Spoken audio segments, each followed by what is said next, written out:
Are you looking for a radio show that is relevant with a new topic each week and the occasional cake recipe?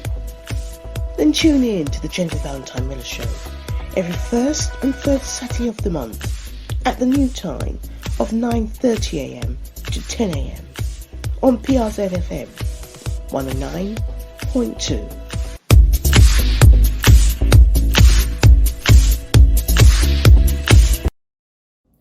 I don't know what your dining room table looks like this year, but this is ours. It's different.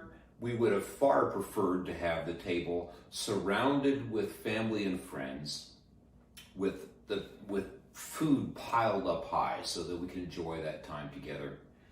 But this is our table this year. It's different, and to be quite honest with you, it feels a little lonely.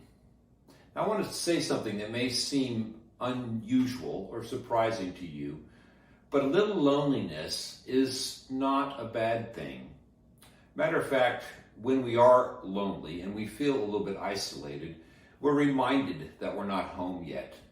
So often as we live in our lives, we forget that we're on a journey, we're on a road trip. We are, as believers in Jesus Christ, on a pilgrimage to the new heavens and the new earth. In other words, this wasn't ever meant to be the best, because the best is yet to come. In John chapter 14, Jesus was trying to prepare his disciples for the fact that he was going to be leaving them. And what he basically said to them is don't be afraid. Don't be concerned, because I am going to prepare a place for you. And he goes on to explain that one day they will be able to go with him to that place.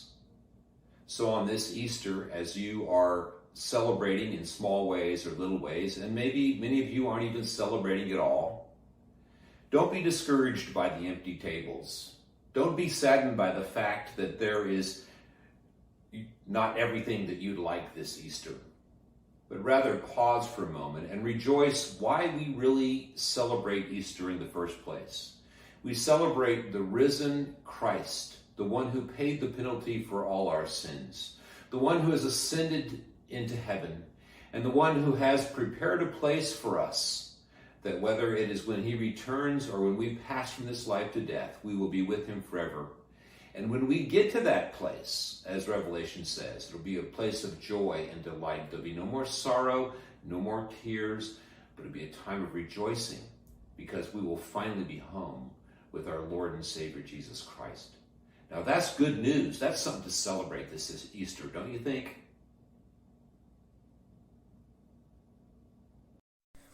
You're listening to the Valentine-Miller show, containing a selection of my chosen media items.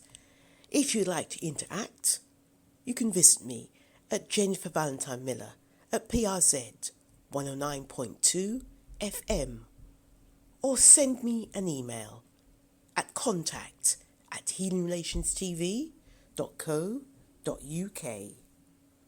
And there is nothing to say that loneliness is a negative thing, unless you are feeling lonely and going through the process of being alone. However, in both the Old and New Testament, it seems that being lonely was a purpose to celebrate. And celebrate because it was a good thing to remain alone. However, from creating being isolated and not being seen as a good thing, that is why Jesus in Genesis 2 said he created a helpmate so that we cannot be alone. And apart from Joseph, who experienced loneliness and who was really given a lot of favour as a result of this, I know that not a lot of people fall into that category. But many biblical characters demonstrated how being alone could demonstrate into loneliness and succeeded. It's obvious to spot someone alone. However, the despair of loneliness can develop within a crowd, at a youth group, within your own family, or a marriage. If you are alone, a busy lifestyle could provide some respite. In addition to solitude, is a scary decision of having to make a decision on their own and end up living with those consequences. The ability to be alone is a psychological milestone in human development. The adult experience of intense loneliness retains a deep and often secret life or death sense of abandonment. Intense loneliness is humanely frightening. That is why it is usually avoided at all costs, so that it's not named or recognized. That is according to Psychological Today.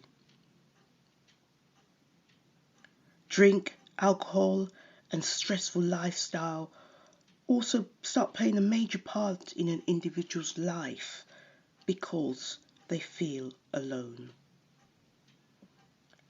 Jesus shared his stressfulness in the Garden of Eden, and this signified a form of abandonment. Instead of distracting himself, he shared his distress with his friends.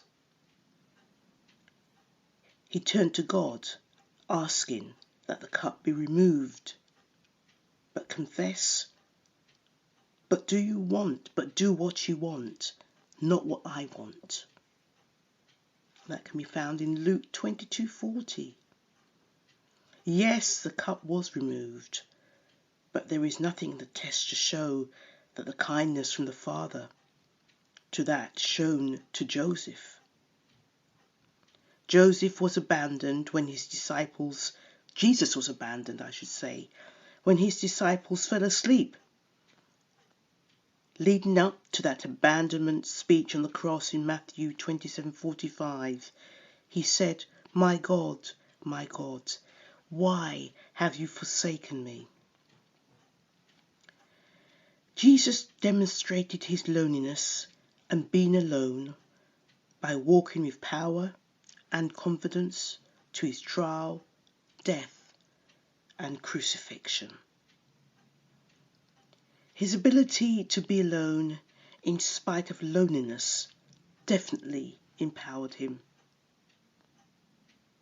It cannot be easy to realize that God the Father held and sustained the Son the entire time. This is something he does with us as his adopted children. It will take people in the Bible as example to understand that there will be times when we feel very lonely, but do not feel God's kindness as Joseph did. Nevertheless, we will need to endure the experience, naming as it is, and doing whatever life takes and lies before us to overcome. Only much later we might realize that God held and sustained us the entire time, and to do whatever life asks us, or whatever tasks that lies before us. And let us not forget that Jesus promised once again never to leave us or forsake us during times of loneliness. Up next is another contribution from Arks Dr. Brown. You know, it's one thing for us as believers to say, I know Jesus saved me. I know he's real. He lives within my heart. And obviously that's the most powerful thing, to experience him for yourself. But what about just from a scholarly viewpoint? What about from a skeptic's viewpoint? Can we know if Jesus really existed? It's interesting that Professor Bart Ehrman, who's a famous agnostic New Testament scholar, wrote a book saying, yes, of course Jesus existed. All the evidence is there that he existed. And this man is a famous agnostic who even attacks the New Testament. So he's saying, of course, the evidence says Jesus existed. So let me lay out a few things as to why we're so confident historically, from a scholarly viewpoint, that Jesus lived and died and rose from the dead. The first thing is that the New Testament documents are the most wonderfully preserved documents from the ancient world. You have things about ancient Roman history and ancient Greek history, and the only manuscripts we have are from hundreds and hundreds of years later, and sometimes they're only a handful. With the New Testament, the earliest manuscripts are within a generation of the death of the authors of the New Testament. That's kind of unprecedented. And we have thousands of manuscript copies. And even though between them there are tiny copyist errors and things like that, and you know, one thing would spell Mr. M-I-S-T-E-R and another M-R dot, the fact is they're in essential harmony on all the foundations. That's amazing. So it's the best attested book from the ancient world. Not only so, but scholars have seen that the accounts we have in the Gospels are eyewitness accounts. And Luke talked to the eyewitnesses and researched and got the information to get things accurate. So it's not like, say, Muhammad, hundreds and hundreds of years later, claiming to get revelation from God and telling us what happened in Jesus' day or telling us what happened in Moses' day. These were the eyewitnesses. And there's even something called the criterion of embarrassment. In other words, if something in the document is embarrassing to the hero of the story, you don't expect to see it. When you read the ancient accounts of the great heroes of old, the mythological accounts, they don't have the blemishes and the faults, and yet these eyewitness accounts tell you all the failings of the disciples. Why would you do that if you're launching a movement, talk about all the flaws and failings of the disciples? When Jesus dies, they don't get it, they flee. When he rises, they don't believe it initially until they see him. Why put all this in there?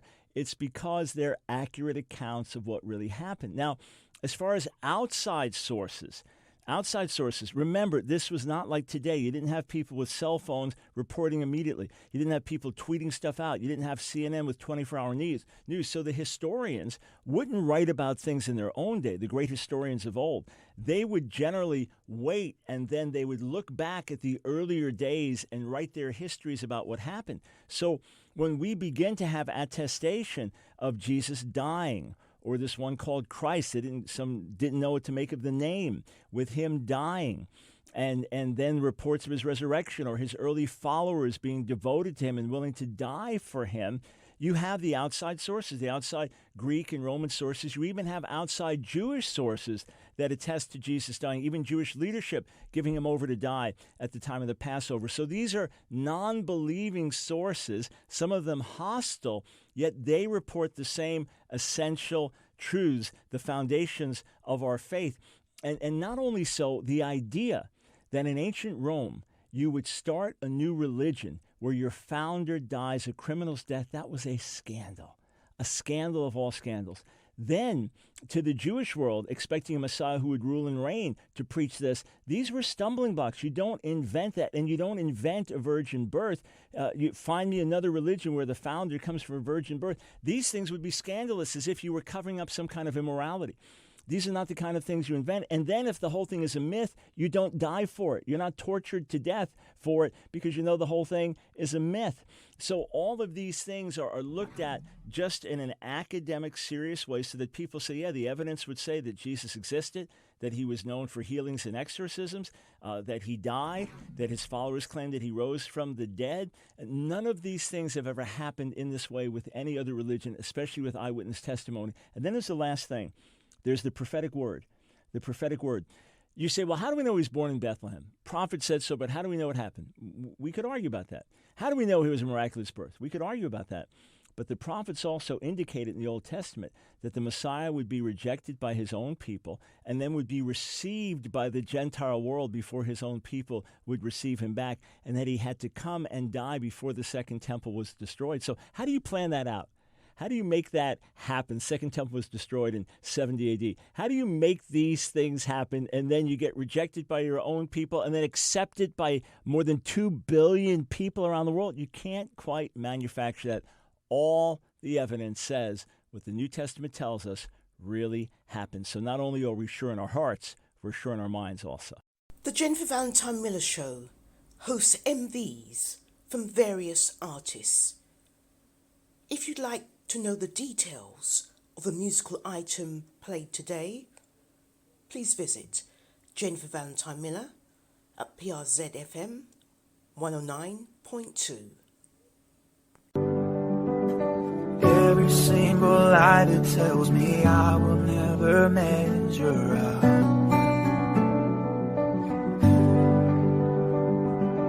Am I more than just the sum of every high and every low? Remind me once again just who I am, because I need to know.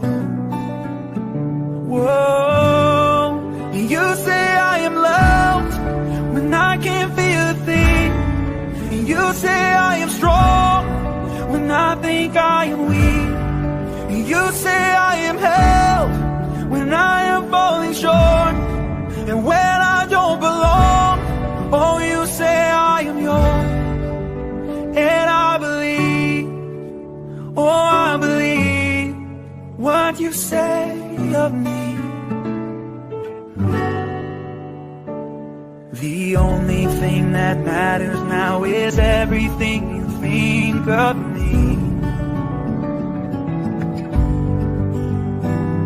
In you I find my worth, in you I find my identity. Oh, you say I am loved when I can't feel a thing. You say I am strong when I think I am weak. And you say I am held when I am falling short, and when I don't belong, oh, you say I am yours. And I believe, oh, I believe what you say of me.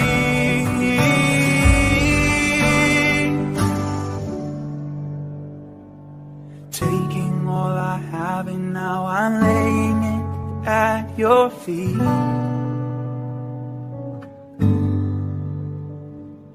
You have every failure, God, and you have every victory. Every victory, 'cause you say I am loved when I can't feel a thing. And you say I am strong when I think I am weak. And you say I am held when I am falling short, and when I don't belong, oh, you say I am yours. And I believe, oh, I believe what you say of me. Oh, I believe, oh, I believe what you say of me, Jesus.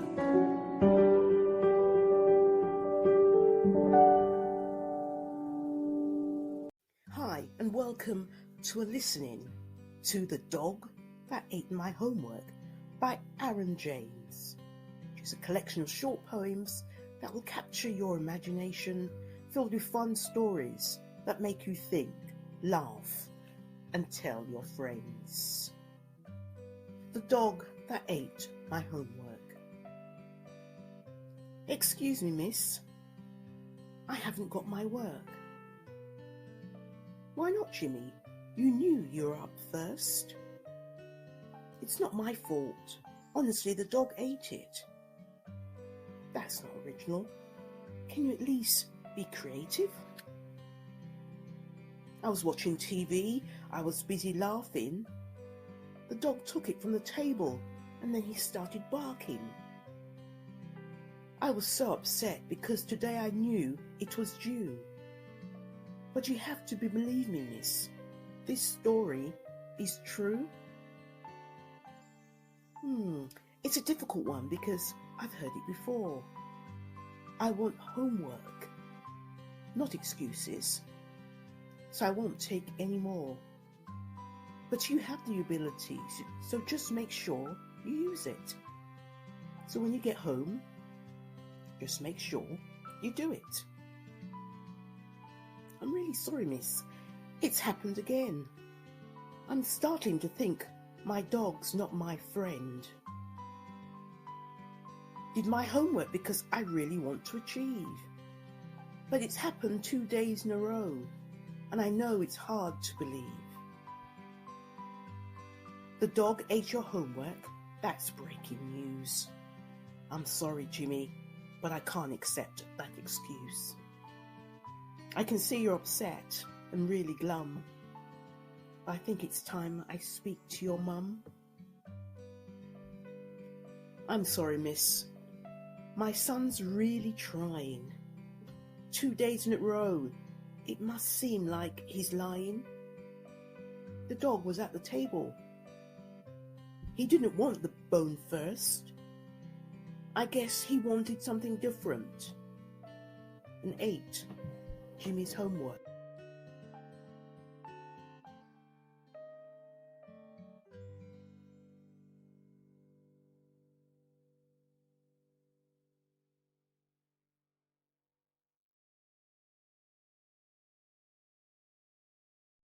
Hi, this is Jennifer from Healing Relations PR. So my love for monastic buildings began with the introduction of Sir Walter Scott's novel Ivanhoe, which was successfully adapted into a Hollywood epic.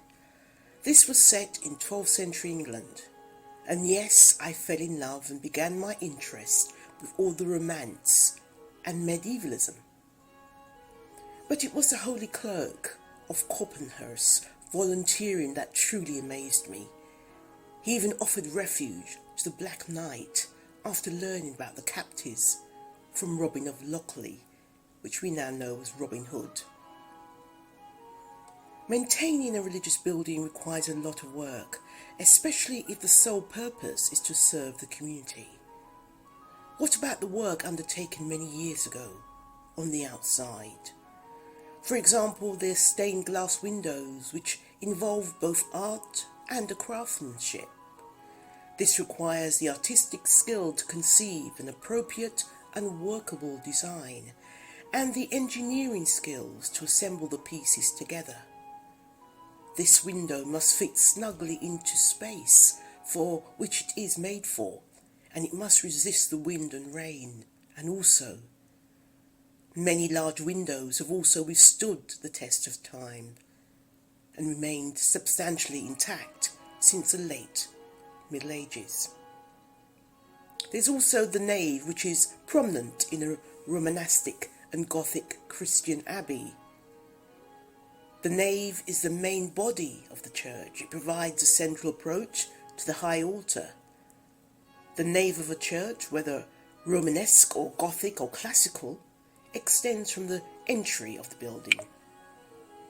The cloisters are one of the busiest parts of the monastic precincts. They were used by the monks for meditation and exercise, besides providing access to the main monastic buildings. The modern English term is used in contemporary Catholic Church law to mean cloistered, and cloister is sometimes used as its associated name for monastery. The attachment of a cloister to a cathedral church, commonly against warm or southern flank, usually indicates that it is, or once was, part of a monastic foundation, forming a continuous and solid architectural barrier that effectively separates the world of the monks from the work of people. Who would believe that a devil's door is still popular, especially its structural features found in the north wall of some medieval and older churches in the United Kingdom? They are particularly common in the historic county of Sussex, where more than 40 extant churches have one. They have origins in the early Christian era, when pre-Christian worship was still popular and were often merely symbolic structures, although was sometimes often merely used as a genuine entrance. The Priory's garden is usually flanked by yew trees. There will be many green areas for relaxation. You may hear the elegant creek, a large pond travelling mutely throughout the village. The courtyard is a place for reflection and provides an ambience that is truly unique. What spoils it is a busy sound of lorries and cars. Because no matter what's going on the outside and around, it is still a place of refuge and strength, and a place to forget what you've left behind. At the time of the dissolution in 1539, the monastic buildings were demolished, but the abbey churches survived to become the parish church. It was the black canons who took over these buildings, where they pursued a life of service and worship. Today, the Priory Church will still serve the local community as a place of worship, unless it's been converted into a private home for domestic use. History states that the abbey offered looting and destruction during the dissolution. Monasteries and friary gardens were also suppressed in the reign of Henry VIII. Churches were founded in major cities in the Roman Empire in the second half of the 1st century. The Mother Church, as it was known, was at Jerusalem, but the destruction of the city by the Rome in AD 70 by the Roman ended its reign.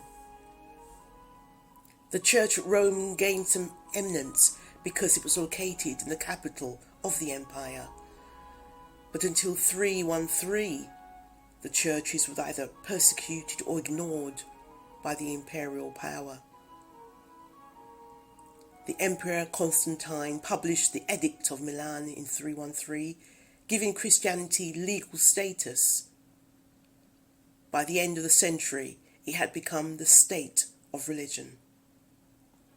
Alliance with the imperial power gave the church great authority, and from that day forward, persecuted its enemies relentlessly in an effort to maintain and enhance its position.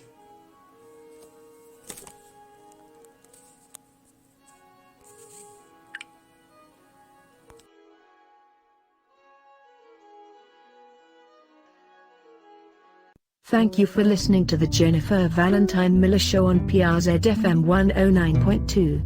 Until next time, wishing you a blessed week ahead.